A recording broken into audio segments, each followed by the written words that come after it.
Hello everyone, welcome back to the charge book. तो आज हम लोग रिवीजन के बारे में बात करेंगे। रिवीजन बहुत लोग के लिए ये बहुत बड़ा टास्क है। मेरे लिए खुद बहुत बड़ा टास्क हुआ करता था। तो बहुत इम्पोर्टेंट और बहुत ही बोरिंग वाला काम है ये, ठीक है। तो इसको हमेशा इंटरेस्टिंग बना के करना चाहिए और यहीं से सिलेक्शन आपका डिसाइड होता है। सिलेबस हर कोई कर लेता है, मेरी बात मानिए। किसी को 1 साल लगता है सिलेबस कवर करने में, किसी को 2 साल, लेकिन कवर सब करता है। रिवाइज हर कोई नहीं कर पाता है अच्छे से, ठीक है। तो सिलेबस सब कर लेता है, लेकिन रिवाइज सब नहीं कर पाता है, ठीक है। तो अगर आपका रिवीजन नहीं हुआ है तो आपका सिलेक्शन नहीं होगा। मैं लिख के दे रहा हूँ, अगर आप रिवाइज नहीं करते हैं तो आपका सिलेक्शन नहीं होगा। अब आप रिवाइज किस तरीके से करते हैं वो आपका मैटर है। सबका अपना अपना तरीका होता है। मेरा कुछ तरीका है, तो मैं उसके बारे में बात करूँगा। अगर आप लोग को अच्छा लगे तो आप लोग उसको यूज़ कर सकते हैं, ठीक है। तो सबसे इम्पॉर्टेंट उसमें सिलेबस को क्या बोलते हैं, रिवाइज करने का सबसे इम्पॉर्टेंट तरीका है कि आप लोग शॉर्ट नोट्स बनाइए और वहाँ से आप लोग रिवाइज कीजिए, ठीक है। और मल्टीपल कलर आप लोग पेन यूज कर सकते हैं। पहले नेक्स्ट पेज में हम लोग चलते हैं। डिप्लोमा और बीटेक कर लिया बट नहीं दिख रहा है एक स्टेबल कैरियर। घबराओ मत, सरकारी जॉब का रास्ता है ओपन। अब सिक्योर करो अपनी जॉब बनकर असिस्टेंट इंजीनियर और जूनियर इंजीनियर। चाहे वो एसएससी जेई हो, आरआरबी जेई हो, कोई पीएसयू हो या फिर किसी भी स्टेट की एई जेई की वैकेंसी, अब सभी एग्जाम की होगी तैयारी इंडिया के टॉप टीचर्स के साथ सबसे अफोर्डेबल प्राइस में। तो पीडब्ल्यू आप लोग को ऑफर करता है अशोका बैच बी, जो कि सिविल, मैकेनिकल और इलेक्ट्रिकल इंजीनियरिंग तीनों ब्रांच के लिए अवेलेबल है इन जस्ट ₹1999, यानी कि 1999 रुपीज़ में। ये बैच मोस्ट अफोर्डेबल रेट पे अवेलेबल है और यहाँ पे आपको एक एक टॉपिक को अच्छे से पढ़ाया जाएगा विथ डिटेल्ड डिस्कशन। तो पीडब्ल्यू कोर्स आप परचेज करने के लिए डिस्क्रिप्शन में दिए गए लिंक पे क्लिक कर सकते हैं और ये कोर्स परचेज करने के लिए आप मेरा कूपन कोड भी यूज कर सकते हैं, जिससे कि आपको ₹250 का इंस्टेंट डिस्काउंट मिलेगा, जो कि आपको स्क्रीन पे भी दिख रहा होगा और डिस्क्रिप्शन बॉक्स में भी मिल जाएगा। हाँ, तो रिवाइज करने का सबसे अच्छा तरीका क्या है, जो कि मैंने लास्ट वीडियो में शॉर्ट नोट्स के बारे में बताया आप लोग को। आप लोगों ने नहीं देखा है तो आप लोग जाके देख सकते हैं। बहुत अच्छे तरीके से मैंने बताया कि शॉर्ट नोट्स कैसे बनाना चाहिए, क्या इंपॉर्टेंस है और बेस्ट तरीके से कैसे बना सकते हैं। हो सकता है आप लोग का भी तरीका बेस्ट हो। अगर आप लोगों को कुछ अलग तरीका से शॉर्ट नोट्स बनाने आता है तो आप लोग कमेंट बॉक्स में कमेंट कर सकते हैं, ठीक है। तो शॉर्ट नोट्स बनाइए। शॉर्ट नोट्स में आप लोग मल्टीपल कलर का पेन यूज़ कर सकते हैं, पेंसिल यूज कर सकते हैं। पेंसिल, मेरा ना ये पता नहीं क्या लिखते टाइम ना स्पेलिंग गलत होने लगता है, ठीक, कोई बात नहीं। हाइलाइटर वगैरह यूज़ कर सकते हैं आप, ठीक है। तो आप लोग कुछ भी यूज़ कर सकते हैं, यहाँ पे सब कुछ साथ में भी यूज़ कर सकते हैं, ठीक है। अब क्या होता है कि सिर्फ शॉर्ट नोट्स में आपको यही नहीं यूज़ करना है, आपको अपने मेन कॉपी में, यानी कि जो फेयर कॉपी होगा उसमें भी इसका इस्तेमाल करना है। आपका जो बुक होगा उसको भी रंग देना है, अच्छे से रंग देना है, ठीक है।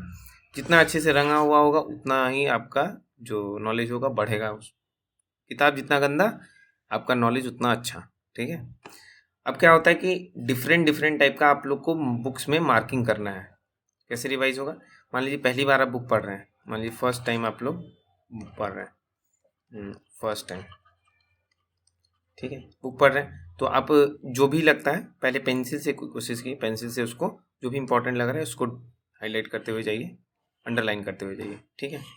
फिर क्या होगा कि जब उसमें भी आपको जो फॉर्मूला दिखेगा उसको बॉक्स कर दीजिए।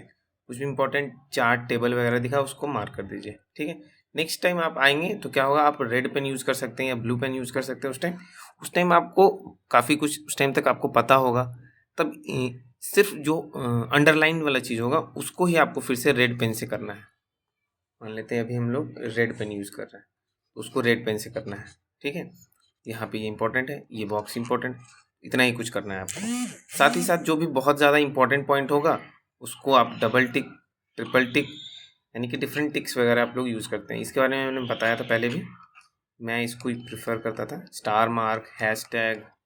उसके बाद कहीं कहीं भी मुझे डाउट होता था कि ये कैसे हुआ, यानी कोई कॉन्सेप्ट समझ में नहीं आया, तो मैं खुद के समझने के लिए वहाँ पे क्वेश्चन मार्क साइड में बना देता था, जिससे कि मैं बाद में जब आऊँ तो मुझे क्लैरिटी हो कि हाँ भाई यहाँ पे हमको फिर उस टाइम समझ में नहीं आया था, ठीक है। तो ये सब का आप लोग यूज़ कर करके आप अपना बुक को अच्छे से पेंटिंग वगैरह कर सकते हैं, जिससे कि होगा कि आप दोबारा जब पढ़ने आए अब मान लेते हैं फर्स्ट टाइम आप बुक पढ़ रहे होंगे,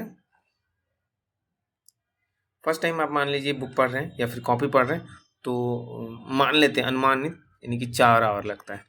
4 घंटा तो थोड़ी नहीं, उससे ज़्यादा ही लगेगा, लेकिन हम मान लेते हैं यूनिट टाइप का कि 4 घंटा आपको लगता है, ठीक है।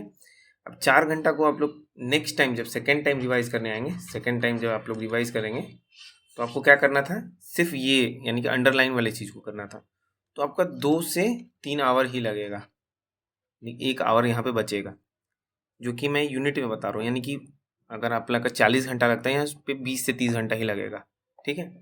तो यहाँ पे 2 से 3 घंटा ही आपका लगेगा इसको फिर से करने में।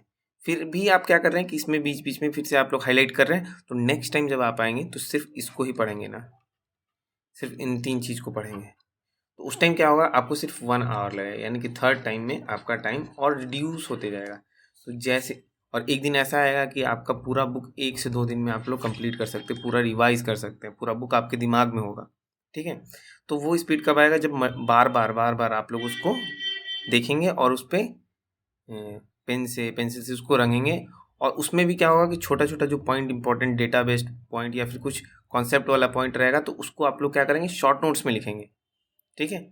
और मेन कॉपी में जो है सो मेन आप लोग जहाँ से भी पढ़ते हैं, मान लीजिए बुक से पढ़ रहे हैं अगर, तो बुक से कोई दिक्कत नहीं, वहीं से पढ़िए। लेकिन आप पहले से कोई वीडियो लेक्चर से पढ़ चुके हैं तो उसको अलग सेपरेट कॉपी रखिए, और बुक से जो भी कॉन्सेप्ट निकाल रहे हैं या फिर जो भी मिसलेनियस पॉइंट्स आपको मिल रहा है उसको अलग अलग रखिए। रिवाइज करने में आपको बहुत ईजी पड़ेगा यहाँ पे। अब क्या करना है कि आप लोगों ने देख लिया कि कितना टाइम कैसे कैसे बच रहा है, ठीक है। अब नेक्स्ट पॉइंट क्या करना है कि नेक्स्ट पॉइंट क्या, अब क्या होगा कि प्रॉब्लम क्या आता है, प्रॉब्लम क्या आता है, मान लीजिए कॉपी हम लोग डायरेक्ट कॉपी से पढ़ते हैं, शॉर्ट नोट्स नहीं बनाते, तो क्या प्रॉब्लम आता है यहाँ पे मैं उसके बारे में बात करता हूँ। आप क्या करेंगे, पहला कॉपी मान लीजिए मशीन का मान लेते हैं, हम लोग क्या करते हैं ट्रांसफार्मर से जनरली सब लोग स्टार्ट करते हैं, ट्रांसफार्मर से पढ़ते पढ़ते डीसी मशीन तक पहुँचते हैं, और सबका सिंक्रोनस इंडक्शन मोटर ख़राब हो जाता है। ये यहाँ तक ये लोग पहुँच ही नहीं पाते, और पहुँच भी जाते हैं तो ऊपर ऊपर निकल जाते हैं, बोर हो जाते हैं तब तक।